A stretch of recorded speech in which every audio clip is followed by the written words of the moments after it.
Pemirsa Nyangre Rainan Nyepi Kramo Hindu Ring Widangan Sweta Miwah Negara Sakah Kecamatan Cakranegara Kota Mataram ngelaksanakan tradisi unik sani ketah kebaos tradisi perang api. Ring tengahing pandemi COVID-19 rahu mangkin Kramo Kantun tegep ngelaksanakan tradisi inucap antuk ngaptiang virus corona di gelis metilar. Tradisi perang api puniki sampun memargi dawag penyatusan warsane lintang ngantos mangkin kantun kelaksanayang. Manut Kramo Irike Komang Sudiarse tradisi sanes sampun rien puniki raja kelaksanayang tatkala rahine pengrupukan nepet tanggal 13 Maret warsa kalih talis likur sane lintang araine sedurung Rainan Nyepi.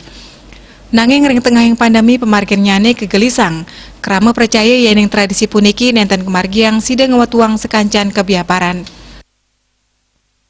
Karena tradisi sudah berjalan ratusan tahun, jadi kalau tidak diadakan keyakinan kami itu justru malah penyakit yang akan datang gitu. Jadi mau tidak mau kita harus adakan. Tapi diadakannya tidak seperti yang orang katakan harus lama atau bagaimana, hanya sebentar.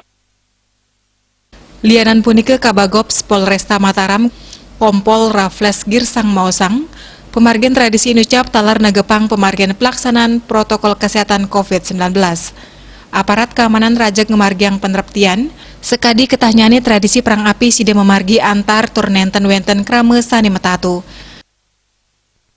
Jadi memang ini rangkaian daripada Hari Raya Nyepi yang merupakan tradisi di Lombok. Jadi untuk pengamanan untuk kegiatan ini lempar api kita siapkan 180 orang. Dan kita lihat sendiri bahwa masyarakat semua tertib dan menerapkan prokes, dan sudah kita himbau juga sudah bubar, dan pelaksananya tertib dan lancar. Tradisi puniki medue unteng antuk nyomia butekale. Kramo percaya tradisi inucap sidangi calang sekancan penyungkan, kaptiang telar virus corona sida gelis metilar melarapan pemargian tradisi puniki. Made Putra Nguningayang Majang Bali TV.